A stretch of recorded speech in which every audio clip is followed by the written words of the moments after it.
তাক মই নিশেষ কৰি দিম। যদি ছোৱালী নহয় ল'ৰা হয় তেতিয়া? মোৰ ল'ৰা ছোৱালীলৈ কোনো প্ৰব্লেম নাই।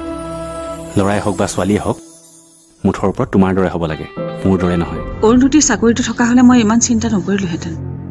তাইৰো চাকৰিটো নাই। হাদিয়েনো অকলে কেনেকৈ কি কৰিব, কেনেকৈ চম্ভালিব? মা আপুনি নহ'লে সিহঁতৰ লগতে থাককগৈ। এনেকৈ ঘৰত থাকি ইমানকৈ চিন্তা কৰি থাকিলে আপোনাৰ মানসিক কষ্টহে হ'ব।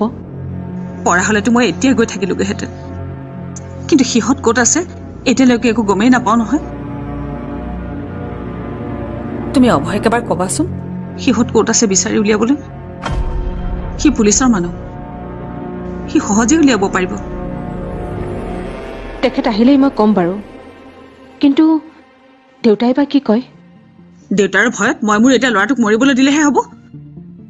আচলতে তোমালোকৰ অকণমানো ইচ্ছাই নাই, মইহে চিন্তাত মৰি আছো।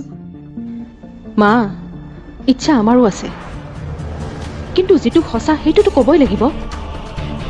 ধৰি লওক আদি আৰু অৰুন্ধতীৰ খবৰ এখেতে পালে, আপুনি পাৰিব সিহঁতৰ লগত গৈ থাকিবলৈ? দেউতাই আপোনাক তেনেকুৱা ধৰণৰ কিবা পাৰ্মিশ্যন দিবনে? কেতিয়াও নিদিয়ে। তেন্তে পাৰিব আপুনি দেউতাৰ বিৰুদ্ধে যাবলৈ? মই জানো আপুনি নোৱাৰে। আমাৰ সকলোৰে ইচ্ছাবোৰক দেউতাই এতিয়া তলা লগাই থৈছে। ইচ্ছা কৰিলেও আমি চাবিৰে সেই তলাটো খুলিব নোৱাৰোঁ, আৰু সেই তলাটো আমি ভাঙিবও নোৱাৰোঁ। মই কিবা ভুল ক'লোঁ নেকি মা? দেউতাৰ লগততো তোমাৰ খুবেই ভাল, পাৰিলে তুমি এবাৰ দেউতাক বুজাবাচোন। আগতেও কৈছোঁ আৰু এতিয়াও কওঁ, কিজানিবা তেওঁৰ হৃদয়খন অলপ কোমলেই।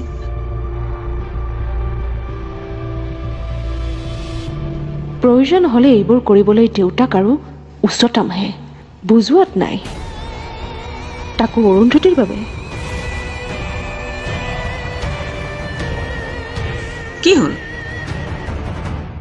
মনৰ ভিতৰতে কি অংক কৰিছা? অংকৰ হিচাপ মিলাব পৰা নাই চাগে। ভাবিছা চাগে এইবোৰনো কৰাৰ মোৰ কি দৰকাৰ, নহয়নে? মা, আপুনি ইমান বেয়াকৈ মোৰ বিষয়ে কিয় ভাবে কওকচোন? মই কি দুখ কৰিলোঁ মা? ভুলটো অৰুন্ধতীয়েহে কৰিলে। তাই মোক দুটামান কথা ক'ম বুলি কৈছিল, আমাৰ ঘৰৰ কথা। কিন্তু কোৱাৰ আগতে এই অঘটনবোৰ ঘটিল নহয়। তাইক ক'ব খোজা কথাখিনি শুনিলে হয়তো বহুত কথাই গম পালোহেঁতেন। তাই কি বা ক'ব বিচাৰিছিল?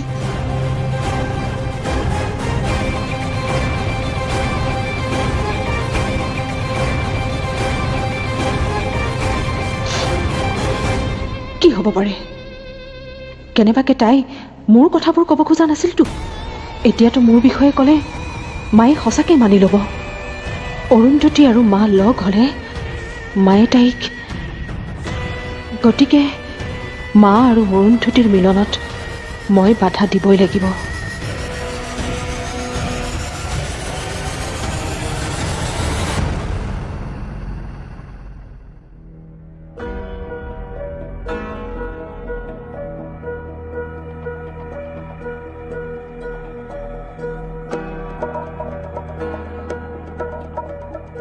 মোৰ হাততো যিকেইটা পইচা আছিলে সেইকেইটাও খুচুৰা পইচা বুলি পুলিচে জব্দ কৰিলে। বেংকৰ একাউণ্টকেইটাও পুলিচে টিজ কৰিছে।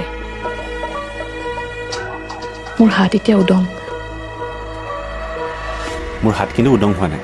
মোৰ হাতত প্লেট আছে, আৰু প্লেটত তোমাৰ বাবে আপেল আছে, খোৱা। এইবোৰ আকৌ কিয় কিনিব লাগে? ফল মূল নোখোৱাকৈতো মা হ'ব পাৰি। দুখীয়া মানুহবোৰে কি মাক নহয় নেকি? বৰ বেছি কথা কোৱা দেই তুমি। কথা কম আৰু খোৱা বেছি কৰা, খোৱা।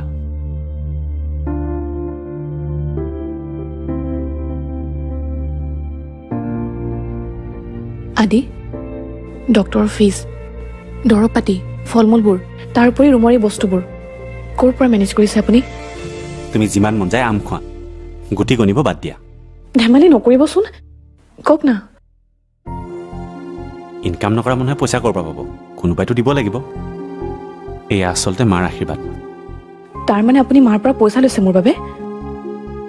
নহয়, মই নিজে বিচৰা নাই। সেইদিনা এইখিনি ৰাখচোন।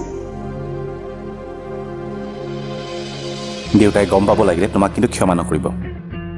এনেও মোক এতিয়া ইমান পইচা দৰকাৰ নাই, উকিলক দিয়া মেলা সকলো হৈয়ে গ'ল। ইমান পইচা নহয় আদি, টকা 20,000হে। অৰুন্ধতীৰো এতিয়া চাকৰি নাই, পইচাকেইটা তোৰ কামত আহিব, ৰাখি থওঁ। লচোন। দেখিলে মাৰ আপোনাৰ বাবে কিমান মৰম। আপুনি মিছাতে মাক অভিমান কৰি থাকে। ঘটনাটোৰ আগে আগে মাও কিন্তু মোক বহুত মৰম কৰিছিল, অনন্যাতকৈ বেছি মোক গুৰুত্ব দিছিল। কিন্তু মাৰ তোমালৈ যে মৰম আছে সেই কথাটো ময়ো গম পাওঁ। মায়ে দেউতাৰ বিৰোধিতা কৰি আহিছে, কিন্তু মাও দুই নাও দুই ভৰি হৈ আছে। দেউতাকো এৰিব নোৱাৰে আৰু আমাকো এৰিব নোৱাৰে। মই বুজিছোঁ। খুব সম্ভৱ মায়ে গম পাইছিল দেউতাই যে এনেকুৱা আমাৰ লগত কিবা কৰিব।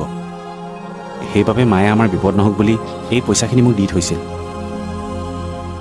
মই যদি নললোঁ হয়, আজি আমাৰ কি অৱস্থা হ'ল হয় ভাবাচোন। আদিত্যৰ বাপেকে ঠিকেই কৰিছে, আৰু এতিয়া তাইৰ দুখৰ শাস্তি পাইছে। কি দুখ কৰিলে তাই? কি দুখ কৰিলে? কথা ক'বলৈ আহিছে। নিজৰ ছোৱালীজনীৰ কথা চিন্তা কৰিবলৈ বাদ দি এতিয়া সেই স্বামীৰ ফৈত ল'বলৈ আহিছে। অনন্যা,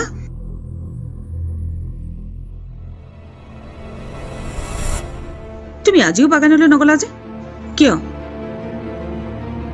ভালদৰে কাম কৰিম বুলি তুমি দেখোন ডাঙৰ ডাঙৰ কথা কৈছিলা, এতিয়া দেখোন লাহে লাহে ফিউজ হৈ গ'লা। সেইবোৰ তুমি চিন্তা কৰিব নালাগে। মই জীয়াই থকালৈকে তোমাৰ আৰু আমাৰ সন্তানটোৰ একো কষ্ট হ'ব নিদিওঁ।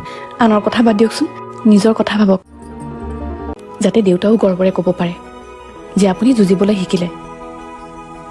চাব, দেউতাৰ তেতিয়া মনটো সলনি হৈ যাব। মিষ্টাৰ গোস্বামীৰ মন সলনি হ'লেও তেওঁৰ বাবে মোৰ মন সলনি নহয়। তেওঁক মই কেতিয়াও ক্ষমা নকৰোঁ।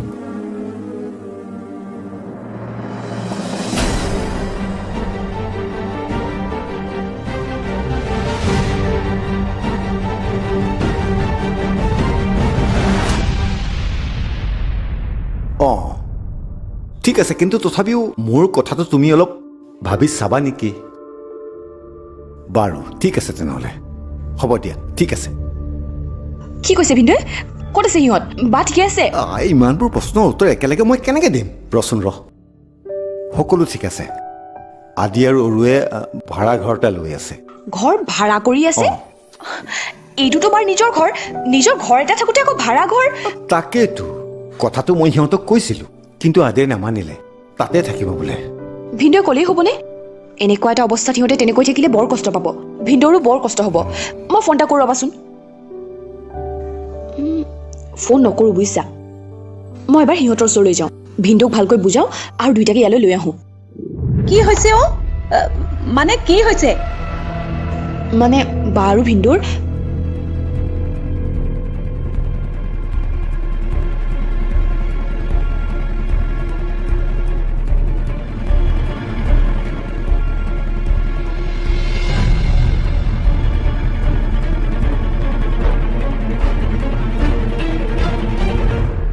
আদিত্যৰ বাপেকে ঠিকেই কৰিছে, আৰু এতিয়া তাইৰ দুখৰ শাস্তি পাইছে। কি দুখ কৰিলে তাই? কি দুখ কৰিলে? কথা ক'বলৈ আহিছে। নিজৰ ছোৱালীজনীৰ কথা চিন্তা কৰিবলৈ বাদ দি এতিয়া সেই স্বামীৰ ফৈত ল'বলৈ আহিছে। লৈছো। কোনো ভদ্ৰ মানুহে জেলত থকা ছোৱালী এজনীক আদৰি ল'ব নোৱাৰে। খুৰী, বাৰ কথা যি টি নকবাও আৰু নাভাবিবাও। কোন কেনেকুৱা সেয়া ভালদৰে জনা আছে। মই বাহঁতক আনিবলৈ যাওঁ, তুমি মাথো আদৰিবলৈ সাজু হৈ থাকা। তৃষ্ণা, মোৰ ঘৰত মই তাইক থাকিবলৈ দিব নোৱাৰো, আৰু এয়া মোৰ চিধা কথা। মই ফুট, এইখন তোমাৰ ঘৰ নহয়, এইখন বাৰ ঘৰ হয়, এইখন আমাৰ ঘৰ। ইয়াত কোন থাকিব নাথাকিব সেয়া আমি ডিচাইড কৰিম, তুমি নহয়। এতিয়া বুজিলে নহয় আমাৰ অস্তিত্ব? সৰুৰে পৰা আমি ইহঁতক তুলি তালি ডাঙৰ দীঘল কৰিলো, আৰু এতিয়া আমি এইখন ঘৰৰ আলহী হলো। তৃষ্ণাই যি কৈছে ঠিক কথাই কৈছে। খুৰা, মই ওলাওগে। যা। আৰু শুন আদি আৰু অৰুক ইয়ালৈ লৈ আহ কোনে বাধা দিয়ে মই সেইটো চাম আৰু এই আদিৰ মাকক অৰুহঁতৰ কথাবোৰ কবি তেওঁ মনতে শান্তি পাব ঠিক আছে দিয়া যা আপুনি কি কথাত হয় ভয় দিছে ভাবি চাইছেনে ভাবিবলৈ কিটো আছে ঘৰৰ ছোৱালী ঘৰলৈকে আহিব কথা সেইটোৱে আৰু শুনা অৰু মাক হ'বলৈ ওলাইছে তুমি কিন্তু তাইৰ যিমান পাৰে সিমান যতন ল'ব লাগিব দেই যিমান পাৰা লাগিবা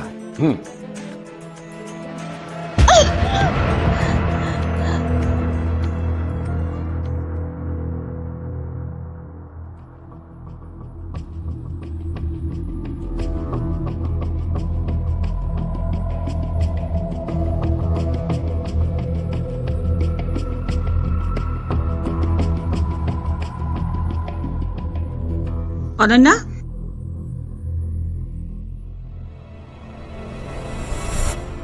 তুমি আজিও বাগানলৈ নগলা যে কিয় ভালদৰে কাম কৰিম বুলি তুমি দেখোন ডাঙৰ ডাঙৰ কথা কৈছিলা এতিয়া দেখোন লাহে লাহে ফিউজ হৈ গলা মই ফিউজ হোৱা নাই মা আগৰ দৰে তীব্ৰতাৰে জ্বলি আছো আৰু কামো কৰি আছো দেউতাই আজি বাগানলৈ যাব নালাগে বুলি কোৱা বাবেহে নগলো অৰুন্ধতীৰ ভাগ্য ভাল অথচ এতিয়াতো ভনীয়েক তাইৰ লগত আছে নহ'লেতো তুমি দেখিছো অৰুন্ধতীৰ বহুত খবৰে জানা অৰুন্ধতীৰ খুৰীয়েক কেনেকুৱা ভনীয়েকৰ লগত তাইৰ সম্পৰ্ক কি সকলোবোৰ জানা ইয়াতে বুজা যায় মা আপোনাৰ যি মন যায় আপুনি বুজি থাকক মই মোৰ নিজৰ কফিয়াত এতিয়া আপোনাৰ ওচৰত দিবলৈ নাযাওঁ আপুনি এতিয়া মোক বেয়াৰ শাৰীত পেলালেই যেতিয়া মই আপোনাৰ দৃষ্টিতটো এতিয়া সদায় বেয়া হৈ থাকিম ফিউজ হোৱা নাই মা আগৰ দৰে তীব্ৰতাৰে জ্বলি আছো আৰু কামো কৰি আছো দেউতাই আজি বাগানলৈ যাব নালাগে বুলি কোৱা বাবেহে নগলো কিয় নালাগে বুলি ক'লে দেউতাই আজি আপোনাক অকলে এৰিবলৈ মানা কৰিছে মোক আপোনাৰ লগতে থাকিবলৈ কৈছে চিন্তাতে মই ছুইচাইড কৰিম বুলি তেওঁ চাগে ভয় খাইছে কাৰণ মই তেনেকুৱা কিবা কৰিবলৈ গ'লে তেওঁৱে ফচিব যে সেইটো ভয়তে তোমাক মোৰ লগত থাকিবলৈ কৈছে কৈ দিবা তোমাৰ শহুৰ দেউতাক আদি আৰু অৰুন্ধতীয়ে কিবা এটা ন্যায় নোপোৱালৈকে ইমান সহজতে মই নমৰো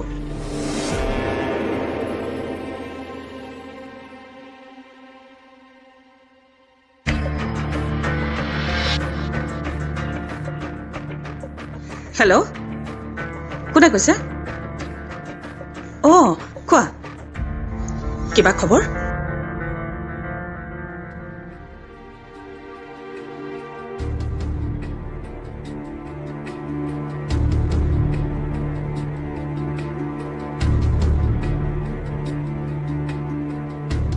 ঠিক আছে তুমি তালৈ গৈ মোলৈ ফোন এটা কৰিবা খবৰটো দিয়াৰ বাবে তোমাক বহুত বহুত ধন্যবাদ এতিয়া ৰাখিছো